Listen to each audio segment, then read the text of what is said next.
The United Nations warns that displaced people in Yemen are likely to face hunger due to funding crisis. Government and giant forces continue to advance in Ma'rib and liberate new areas from Houthi rebels.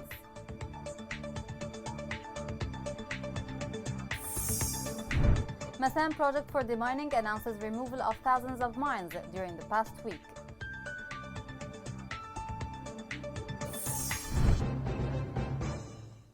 Welcome to Yemen Today TV. This is the English news with me, Rana Swalem. The United Nations High Commissioner for Refugees warned that half of the displaced people in Yemen, or about 2 million people, will face rising hunger as a result of cutting food aid. In a statement, the organization said that over half of the country's 4 million IDPs live in areas considered as food insecure. The United Nations said as of January, the World Food Programme will provide a reduced food ration to 8 million people in Yemen due to the severe shortage of funding. UNICEF said active hostilities in Ma'rib during the past year pushed about 11,000 families to flee from or to the oil-rich province.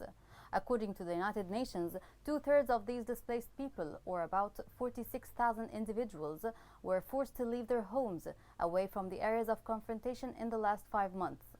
According to the organization, the majority of the displaced people are from the areas of Sirweh, Al-Juba, Harib, east and south of Ma'rib, noting that it has expanded the scope of its current humanitarian response. Escalating military action in Yemen has displaced more than 15,000 people over the past month. It killed and injured more than 350 civilians in December and left the country the poorest in the world, facing growing hunger and economic collapse with no political solution in sight. More details on this are within the following report.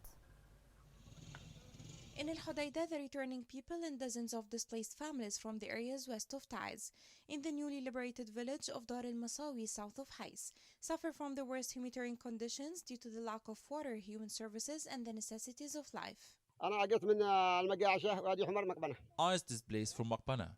I came here with 6 other families. We are currently staying at Dar al-Masawi, and we are all deprived from our needs. We got no water.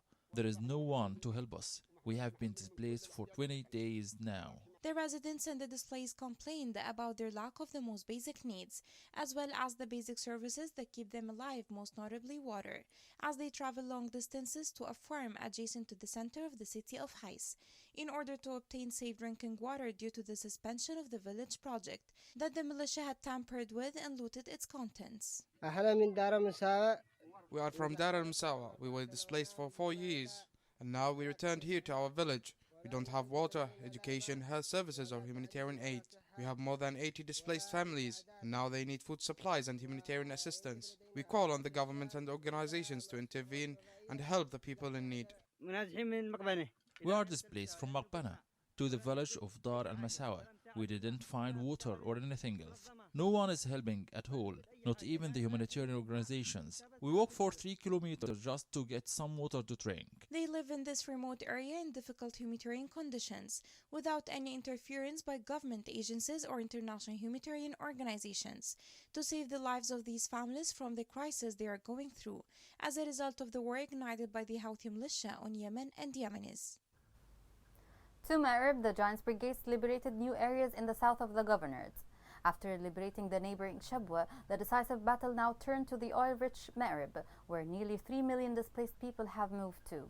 Ma'rib is a strategic hot point in the Yemeni conflict because it has most of the government's capabilities, and the Houthi rebels have been trying for months to penetrate this front. More details are in the following report. The military scene in Yemen is changing on the ground in favor of legitimacy. For the first time since the Golden Arrow operation to liberate Aden in 2015, key fronts, as in Shabwa, have been restored, and a transition is being made to liberate the areas controlled by the rebels in Ma'rib. According to experts, the last liberation represents a strategic victory that will reposition legitimacy in its main strongholds. These victories, if completed, will constitute a pressure on the Houthi militia to return to negotiation table again. The current battle in Yemen is the battle of the red lines. Forces of legitimacy and the coalition are working to push the Houthi back to Stockholm Agreement borders.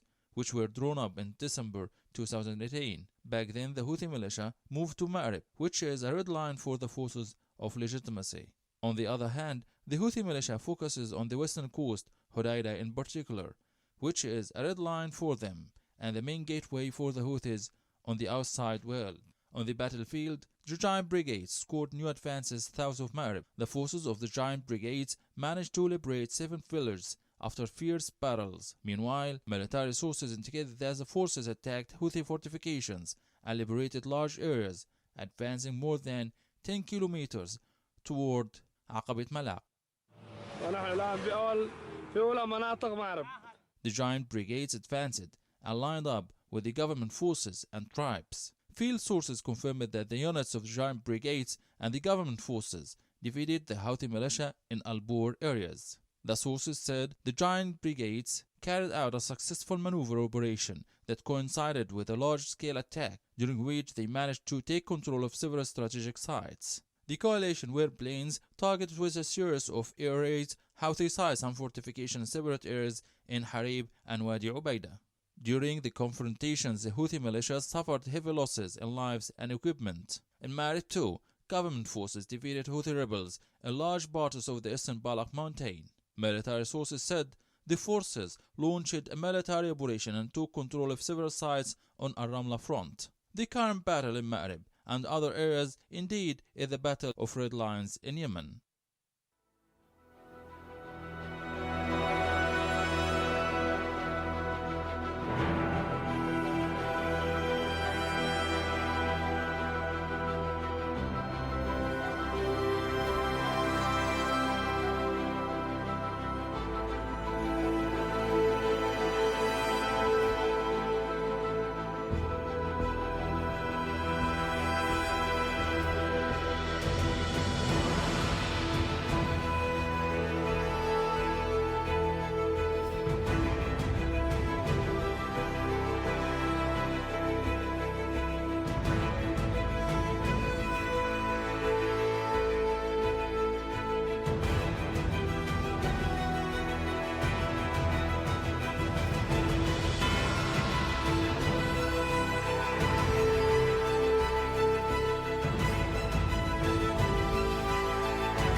Turning to Shabwa, where the Houthi rebels launched a ballistic missile attack on a house, killing a child.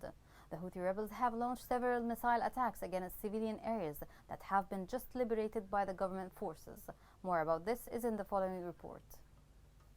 On the 5th of January, 7-year-old Jihad was playing in his backyard with his family members. Violent explosions sounded due to Houthi ballistic missile that killed him and 13 others and injured more than 20 civilians from his family and neighbors. On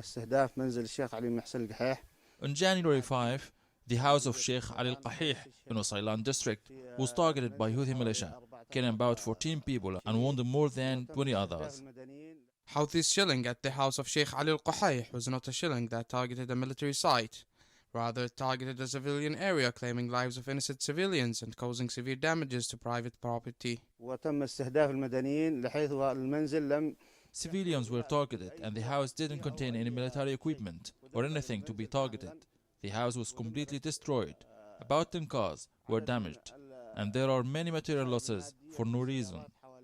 Houthi rebels' crimes against civilians across Yemen continue. They target homes with ballistic missiles and drones, killing innocents and leaving countless tragedies in every village and home. 7-year-old Jihad Nasser Al-Qahih is only one of many civilian victims who were affected by Houthi crimes in Usaylan district. We call on international and civil organizations to investigate the militia crimes of targeting civilians. We call on authorities to compensate civilians from Houthi militia crimes that target them in Usaylan and across the country. What Ali Al-Qahih house was subjected to from Houthis targeting falls as a war crime against humanity, as much as it embodies a vivid picture of Houthis' continuous crimes against civilians without respect for international humanitarian law. The coalition announced it carried out 64 air operations against Houthi positions during the past 24 hours. The operations resulted in the destruction of 30 military vehicles and the killing of more than 280 Houthi members. It added that 45 operations were carried out against the militia in Ma'rib, eliminating more than 220 terrorist militants. The terrorist Houthi militia launched random shelling of residential areas in the city of Taiz, southwest of Yemen. Local sources said the militia fired a number of artillery shells at several neighborhoods north and central of Taiz. They indicated that 2 mortar shells landed in the courtyard of Al Thawra hospital. Also, a round of mortar shelling hit a mosque in Taiz without causing any casualties.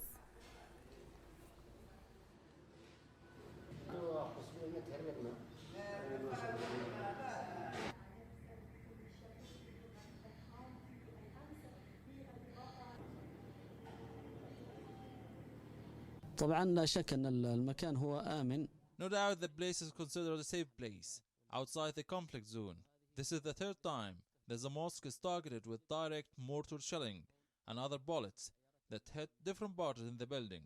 This is the third time in which the second floor of the mosque has been hit. It is an area for women's prayers. It was hit by night. If the shelling was in the day, it would have been a massacre. Houthi militia brought new reinforcements towards Ma'rib front north of Al-Dala. Several locations in Al-Dala witnessed clashes after an infiltration attempt by the Houthi militia, amid losses in its ranks. Houthi militia bombed residential areas with tanks and mortar shells. At the same time, they continued planting mines, cutting off roads, and blowing up bridges in dumped area. After the latest defeats in the fronts of Shabwa and Ma'rib, the Houthi militia is recruiting more fighters to send them to the fighting fronts to compensate their losses. Local sources in the governorates of Amran and Sana'a said the Houthi militia is begging the tribes to supply the fronts with fighters, stressing the tribes' refusal to respond to the militia. Information indicates that the militia has lost more than 40,000 of their militants on Ma'rib fronts since February 2021.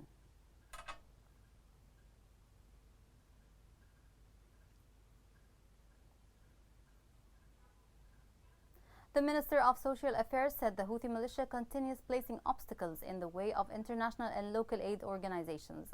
He added that the Houthi militia had committed a large number of violations in the relief field during the past year, including storming international food stores in Hajjah Governorate and looting about 120 tons of flour.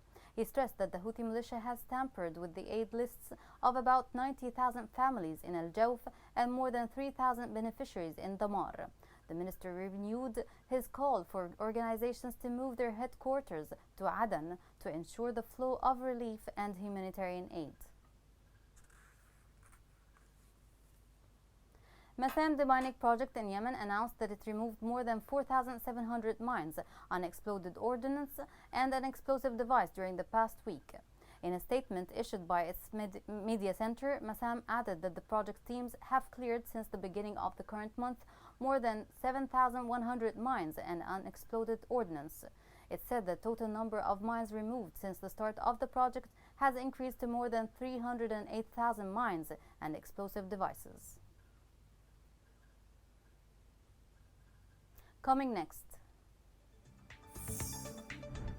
As the war continues, several international organizations confirm that education in Yemen needs immediate support.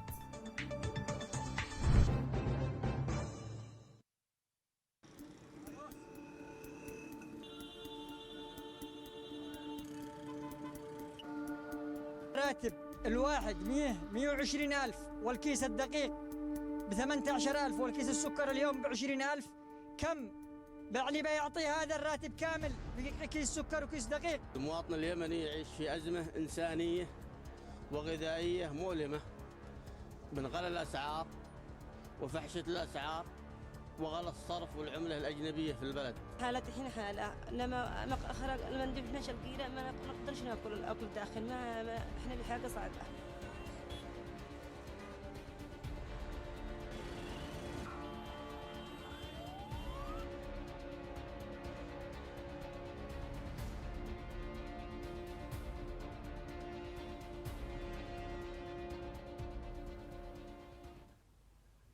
Welcome back. The American initiative Education Cannot Wait has called for an immediate intervention to support education in Yemen. More details on this story are within this report.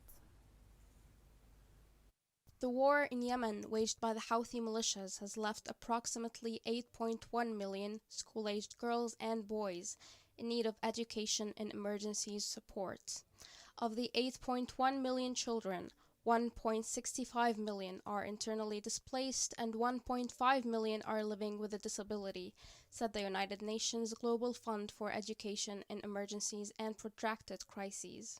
Director of Education Cannot Wait, Yasmin Sharif, said access to safe learning spaces for Yemeni children and adolescents can save lives and sow the seeds for a more peaceful future. Education infrastructure in Yemen is in complete and total disrepair, Sharif affirmed in a statement distributed by the UN Office for Humanitarian Affairs. More than 2,500 schools are reported destroyed, damaged, and/or utilized for non-educational purposes.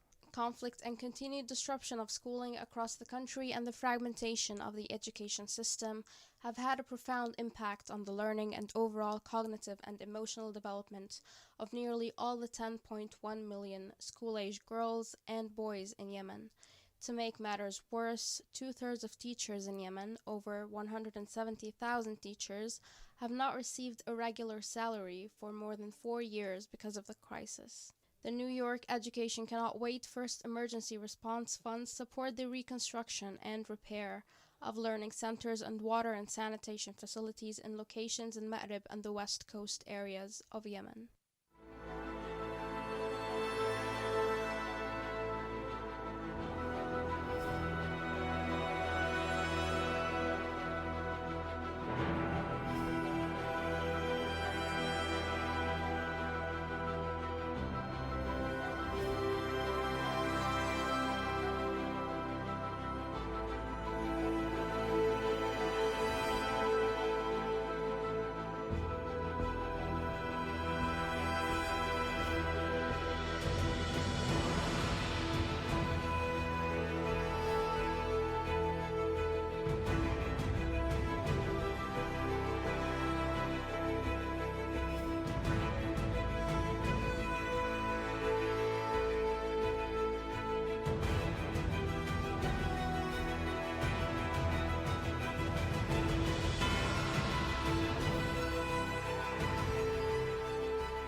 The Yemeni rial recorded a new loss against foreign currencies in the city of Aden at a price of 1,140 riyals for purchase and 1,180 for sale. More details are in the following report. Global Finance magazine said that annual inflation in Yemen has risen to about 85% in 2021. The magazine stated that the annual inflation rate of Yemen at the end of 2021 rose to about 41% compared to an annual rate of 25% during the year 2020. And a low annual rate of 10% at the end of 2019, according to data from the Central Bank of Yemen in Aden. Inflation has increased in government-controlled areas due to the rise in the price of the dollar in December, an increase of 140% since the beginning of the year. For its part, the Yemeni government confirmed that the situation will witness a major breakthrough in the near future, and all citizens will touch it. It indicated that it is working to develop tax and custom revenues, combating customs and tax evasion, working on developing oil revenues and collecting commercial profits taxes. That comes while the Minister of Finance indicated that there is coordination with the Central Bank of Yemen to reduce expenditure and limit them to what is necessary in the line of the flow of revenues, in addition to activating the work of the cash planning and spending control committees. In turn, the governor of the central bank confirmed that the future action plan will be implemented with the support of donors, with the aim of achieving stability in the currency exchange rate, controlling prices and restoring balance to the macroeconomic system in the country.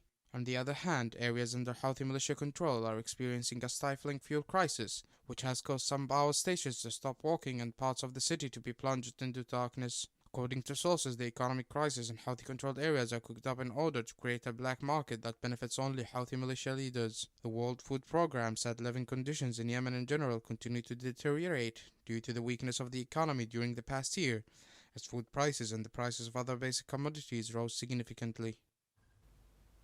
Amid warnings from the outbreak of the fourth wave of COVID-19, the National Committee Against Coronavirus recorded 34 new cases of the pandemic.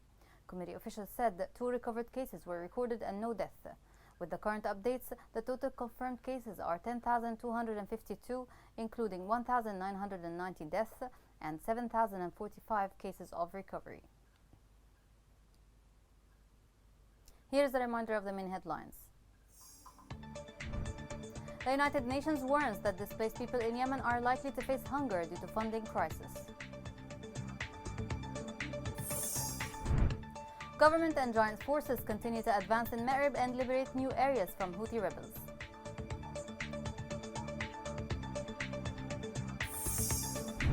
Masan project for demining announces removal of thousands of mines during the past week.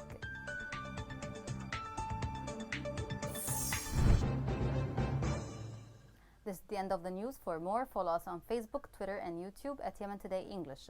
Thank you for watching. Have a great day.